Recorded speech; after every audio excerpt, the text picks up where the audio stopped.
Now I use the masking technique to cover the rough edges of this photo. And now I want to go back to my first photo, which is the den. Now remember, every time that you change canvases and if you want to resume designing, make sure to click on the layer that you want to work on. So if I wanted to finish designing, I would highlight layer 2. I'm actually done designing for now, so what I'd like to do is I'd like to lock layer 2 so that I don't accidentally disturb my design. So I'll click on this lock, and now layer 2 is locked. And if I try to click on my treatment, my mouse does not detect my design.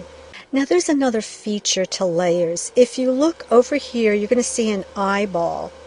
That means right now the eyeball is open, and that means that the layer is visible. If I close the eyeball by clicking on it, there, it actually will hide my layer 2, and that's going to come in handy right now, because what I want to do is I want to go back to the original photo here, and I want to mask over the wall fixture.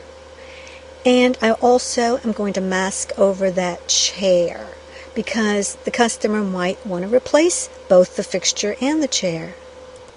So to mask or cover the light fixture, I want to do a couple of things. First, I want to point back to layer 1. Layer 1 had the photo, so I do want to work on that layer.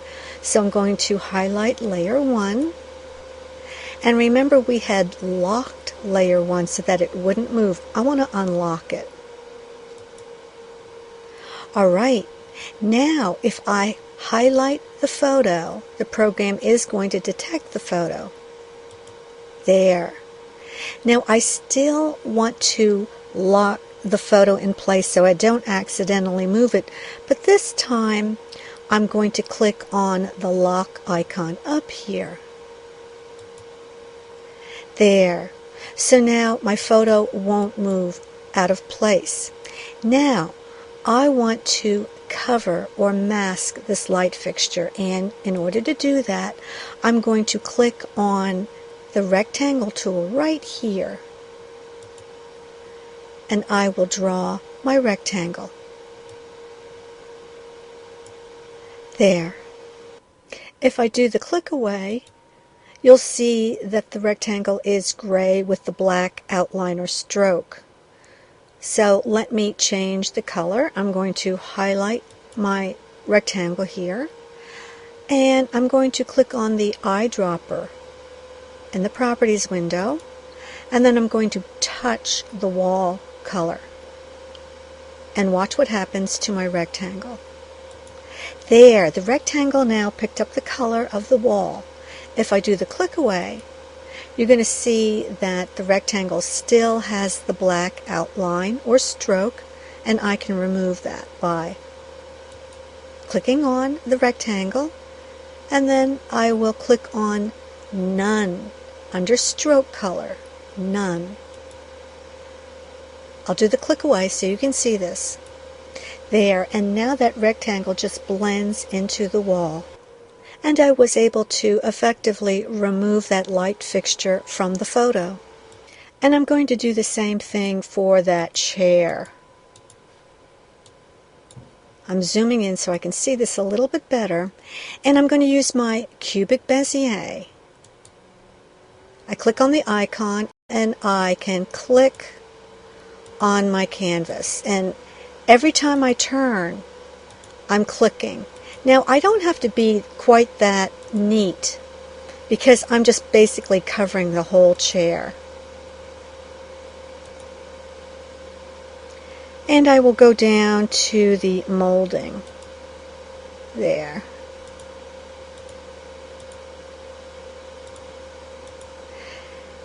And remember, when you want to finish your drawing, double click where you started.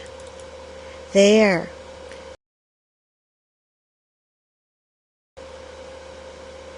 First of all, I have to add color. Then I will use my eyedropper and I will touch the wall so that my object fills with that same wall color. There. And then I can remove my stroke by clicking on None. And I'll do the same thing with my molding and my floor. I'm clicking on the cubic Bezier,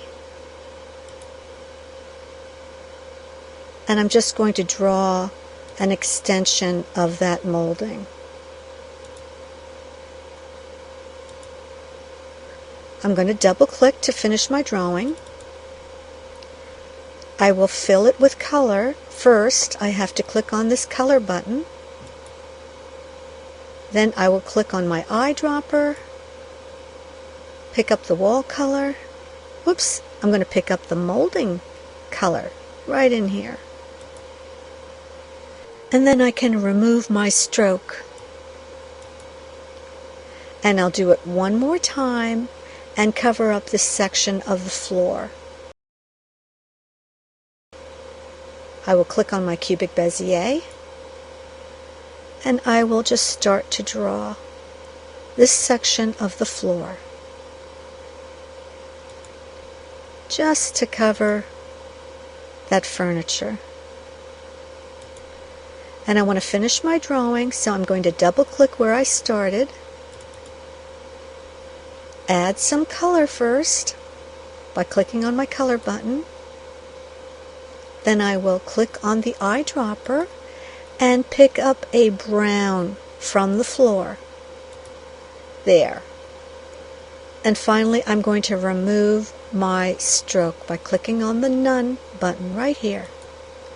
All right, now if I zoom out, you're going to see that I effectively removed the light fixture and the chair out of the photo. And if you want to suggest like a different chair, a different light fixture, you can do so. It's a really great technique. I'll finish up by locking down my layer 1, my photo again. I want to lock it down.